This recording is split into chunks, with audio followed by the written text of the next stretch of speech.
Olá, pessoal, tudo bem? Bem-vindos ao quarto CTS. Hoje nós vamos conversar um pouquinho sobre patologia molecular e o câncer da tireoide.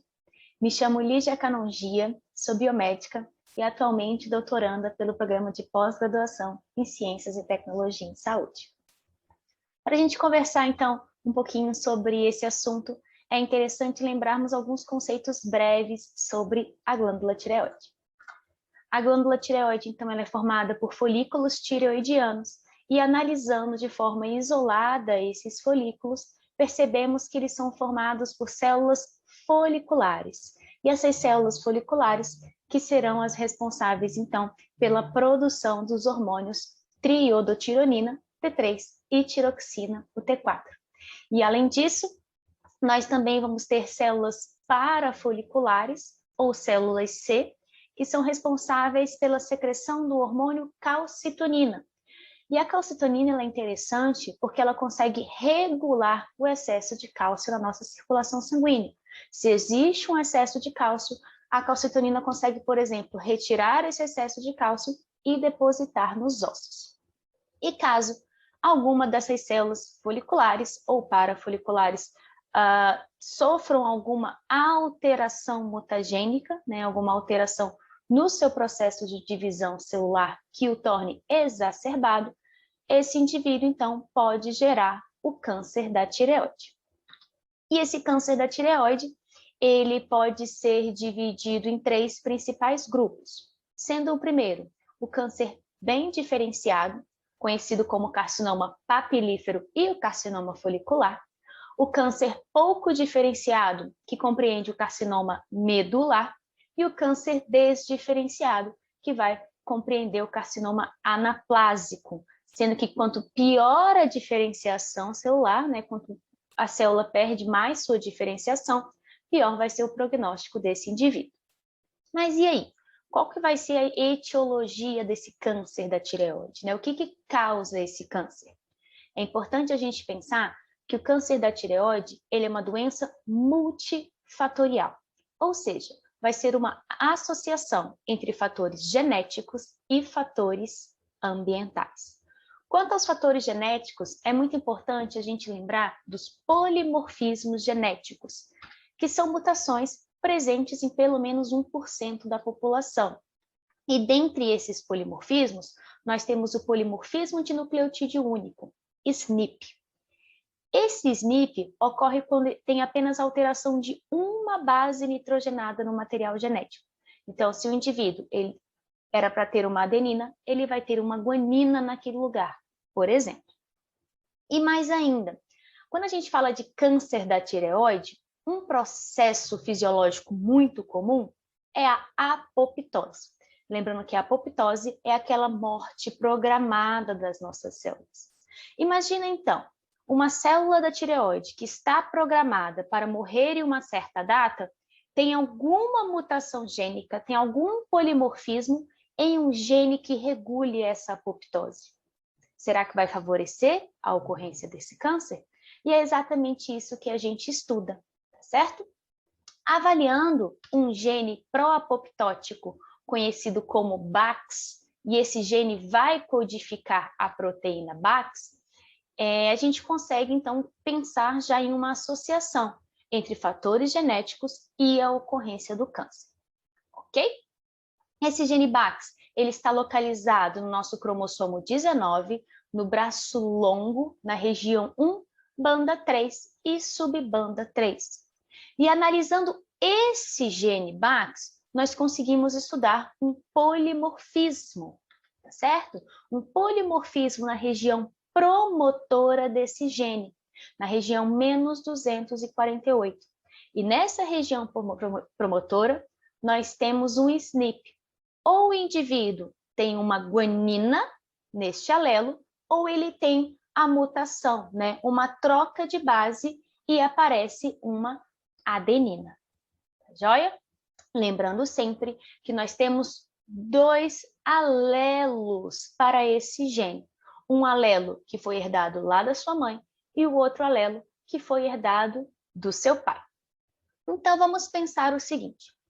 Nem todo alelo vai ser mutado.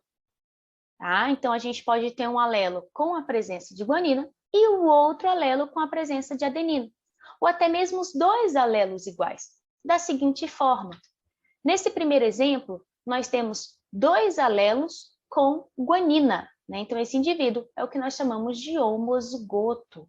Já no segundo exemplo, nós temos o indivíduo com um alelo guanina e o outro alelo adenina, né? Ele herdou a guanina da mãe e herdou a adenina do pai.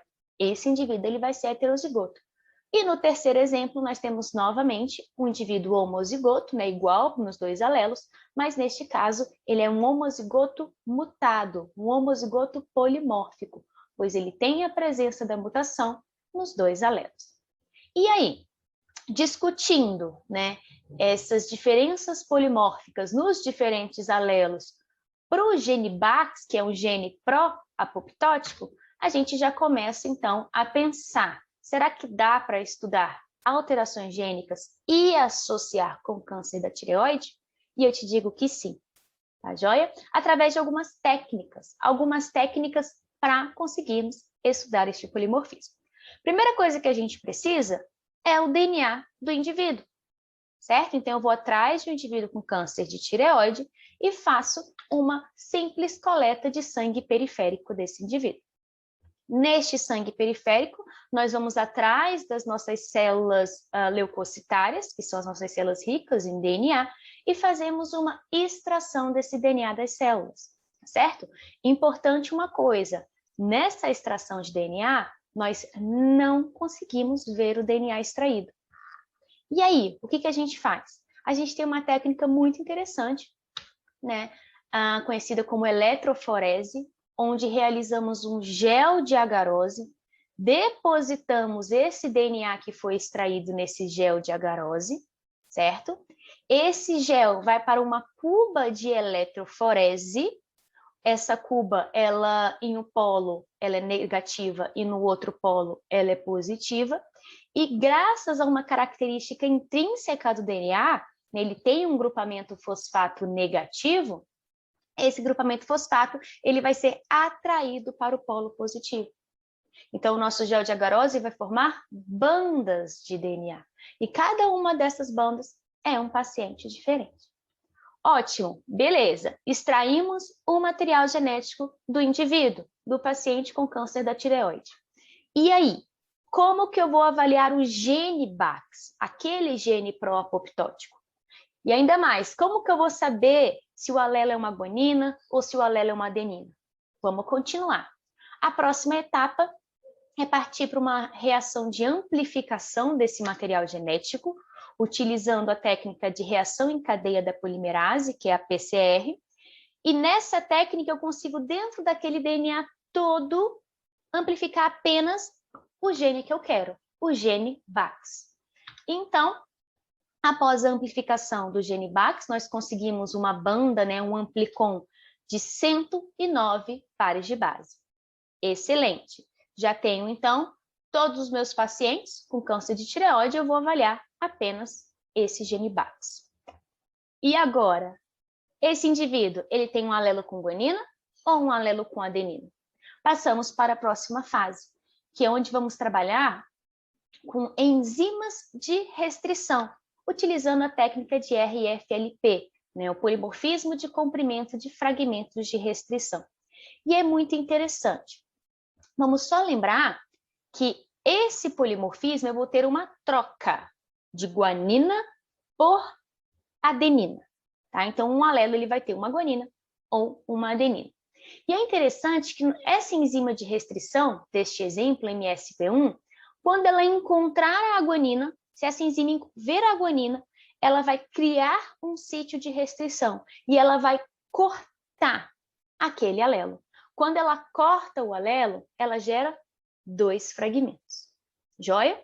Caso a enzima de restrição encontre uma adenina, ela não cria um sítio de restrição, ou seja, ela não corta, e o alelo continua íntegro, com 109 pares de base. Perfeito? Então, adicionamos a enzima de restrição. Se ela encontrar a guanina, ela cliva, criando 2 bandas, certo? E se ela encontrar a adenina, ela não cliva e o alelo continua inteiro com 109 pares de base. E aí fica muito tranquilo, porque ao clivar a guanina, eu vou ter dois fragmentos de diferentes tamanhos, um de 89 e um de 20, e sem clivar a adenina, um fragmento de 109 pares de base. Voltamos de novo para o nosso gel de agarose, e ao correr o nosso gel, nós conseguimos ver os diferentes fragmentos. Percebam que na amostra 1, vemos 3 bandas, correto? A banda mais alta é a banda de 109 pares de base e as duas mais baixas, uma de 89 e uma de 20. Da onde vieram essas de 89 e essa de 20? De um alelo guanina e a de 109 de um alelo adenina. Ou seja, esse indivíduo ele é heterozigoto, certo? Ele herdou um alelo, por exemplo, um alelo guanina do pai e uma adenina da mãe. Diferente do que acontece na amostra 2. Na amostra 2, nós vemos apenas uma banda lá em cima, uma banda de 109 pares de base. O que isso quer dizer? Que os dois alelos, o que herdou do pai e o que herdou da mãe, não foram clivados. Tá? Então, os dois alelos têm 109 pares de base. Aí eles vão se sobrepor. E eu vejo apenas uma banda alta lá em cima. Certo? E o indivíduo 6? Qual será o genótipo, então, desse indivíduo 6? Pensa aí um pouquinho. Eu vejo a banda alta de 109 pares de base? Não. Eu vejo apenas aquelas duas mais baixas, uma de 89 pares de base e uma de 20 pares de base. E aí, o que aconteceu? Os dois alelos clivaram, certo? Os dois alelos clivaram e as suas bandas estão se sobrepondo. Então, esse indivíduo 6, ele vai ter o genótipo GG. E a partir daí, a gente consegue genotipar todos os participantes, né, todos os indivíduos do nosso estudo e começar, então, a cruzar essas informações. Por exemplo, olha o que a gente pode fazer. Eu posso ver os diferentes genótipos em 2 grupos. Um grupo com câncer de tireoide, né, esse grupo CPT, que é o carcinoma papilífero da tireoide, e um grupo controle, sem câncer. E olha que interessante, a gente percebe que 60% dos indivíduos com câncer têm o genótipo GG, contra 82,7% do grupo controle e também com o mesmo genótipo GG. E essa é uma diferença estatística, ok? Analisando os alelos de forma isolada, avaliando apenas a presença do G ou a presença do A, percebemos que 76,7% dos indivíduos com câncer possuem o alelo G, contra 90% do controle. E essa informação ela é extremamente importante para a gente, porque além de falar que existe uma diferença estatística entre os dados, analisando odds ratio e intervalo de confiança, percebemos que existe uma proteção para o indivíduo que tem um alelo G de desenvolver o câncer. E ainda mais, vamos dicotomizar esses genótipos. Como assim dicotomizar esses genótipos? Vamos separar indivíduos com alelo GG contra indivíduos, então, com a mutação em pelo menos um alelo, ou seja, GA ou AA. Tá? Então, se tem a mutação em pelo menos um alelo, seja em um ou nos dois, eu já vou contar nesses indivíduos GA, AA, tá certo? E a gente percebe de novo que 60% dos indivíduos com câncer têm o genótipo GG contra 82% do controle, demonstrando novamente uma diferença estatística e uma proteção. Uma proteção do quê? Para esses indivíduos que têm o genótipo GG de desenvolver o câncer da tireoide. Joia? É isso, pessoal. Muito obrigada. Agradeço muitíssimo a atenção de todos. E qualquer dúvida, podem entrar em contato comigo através do meu e-mail, ligia.canongia@gmail.com. Tchau, tchau. Até a próxima.